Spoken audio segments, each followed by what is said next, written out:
did in my car. I talked about how excited I was about all these Teenage Mutant Ninja Turtles Mutant Mayhem announcements that they did. I literally was out, saw these announcements, and just recorded in my car because I was like, I gotta talk about this right now. I'm so excited.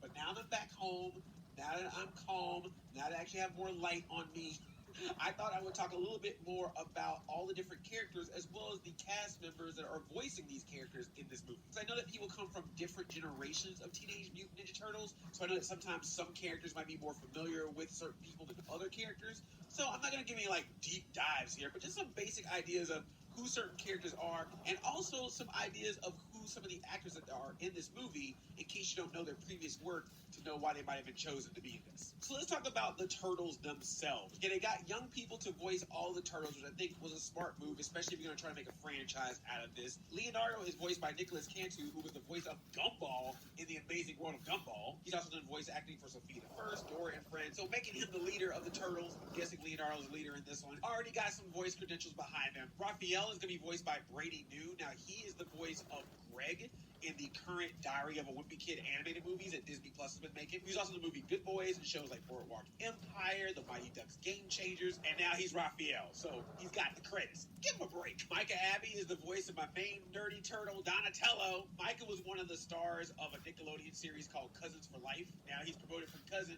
to Turtle Brother. Oh yeah, man, we got some Turtle Brothers up in here. Shavin Brown Jr. is Michelangelo, and this brother was from The Chi, so, you know, he was a regular on the series The Chi, and now he's in this. I know people are always talking about celebrities being voice actors. In the case of the Turtles, at least, they clearly went with the people they thought would be good. Even though they have some credits behind them, you know that they got picked based on their performances. Always good to welcome some new Turtles into the mix. That being said, there's a lot of celebrity voices in this movie.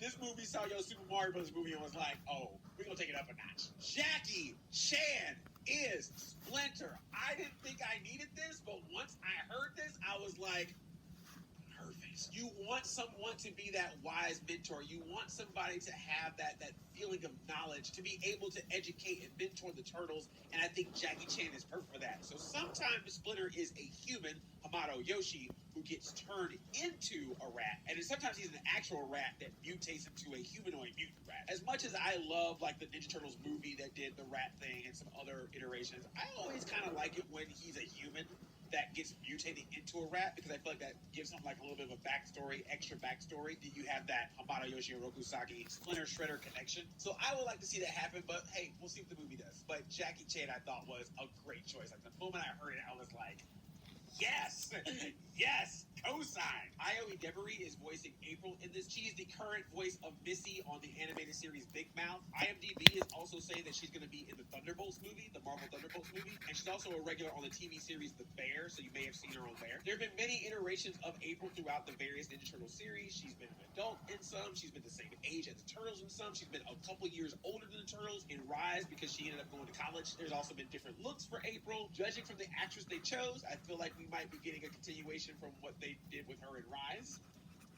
if you know what I mean. But I'm glad that April's in this. It's always nice for the Turtles to have a human ally, and April, of course, is that great ally to have. No mention of Casey Jones yet, so I'm wondering if that's going to be something they're saving for the sequel. Maya Rudolph, you know her from SNL, movies, TV shows. She's done voices on cartoons. She's been in M&M's commercials.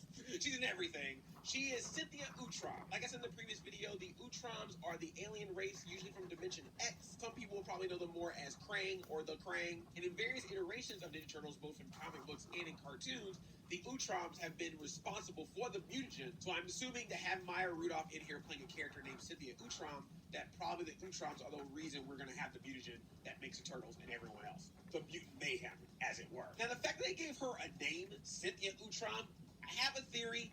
Doesn't matter if it comes true or not. But one of the things about the Utroms as well is that sometimes the Utroms will disguise themselves as humans. So like in the 2012 series, the Krang disguise themselves as humans.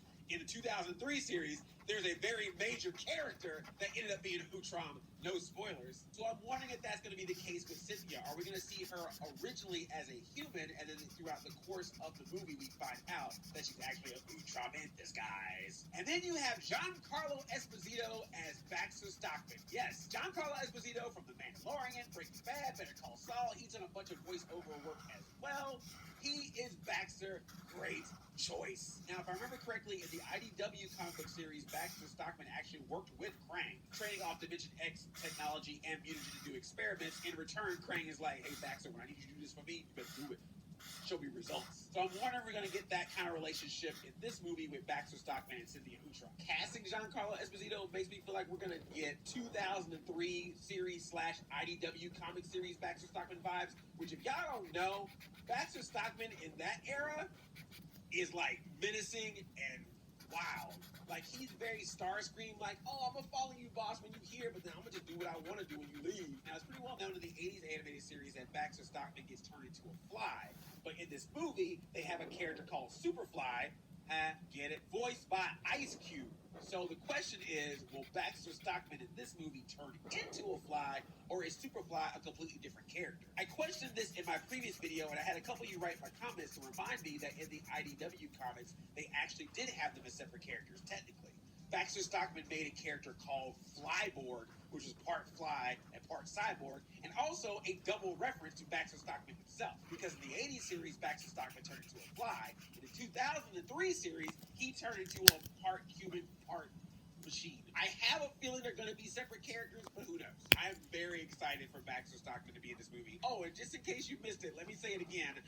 Ice Cube is voicing a mutant in Teenage Mutant Ninja Turtles Mutant Mayhem, a mutant named Superfly. I just think that needs to be said again. So Seth Rogen's production company is behind this movie. So of course Seth Rogen was like, let me get in and do a voice too. So he's gonna be the voice of Bebop, which, you know, he's already done a Warthog before. He was Koopa. So I think Bebop just makes sense for him. I got no notes. And Rocksteady is going to be John Cena. You can't see his pizza? Just like with Jackie Chan with Splinter. When they said that John Cena was Rocksteady and Seth Rogen is Bebop, I was like, yep, that's yes. This is also cool because this is the second time that John Cena has voiced a character in a Teenage Mutant Ninja Turtles project. He was the voice of Baron Traxxum in Rise of the Teenage Mutant Ninja Turtles. And this is also the second time that a WWE superstar has been Rocksteady, because in Teenage Mutant Ninja Turtles Out of the Shadow, the Michael Bay sequel movie, he was played by the WWE superstar Sheamus. So apparently Rocksteady is now a wrestler. That's the rule from here on out. Xavier Woods, Austin Creed, get ready. If they ever reboot this thing again, you better be Rocksteady. Hannibal Buress, a comedian. You might have seen him in the recent Spider-Man movies, the Eric Andre show. He's also voiced a number of things and been in a number of movies. He's going to be Genghis Frog in this movie. So Genghis Frog is one of the 4 punk frogs. The punk frogs have been in various versions of TMNT. The story about the punk frogs is actually pretty cool, at least what I remember from the 80s animated series. So Shredder was like, how do I defeat these turtles? Oh, I know. I'll have some mutants of my own, because Rocksteady and Bebop aren't doing it. So he goes down to the swamp with some mutagen, and he makes himself 4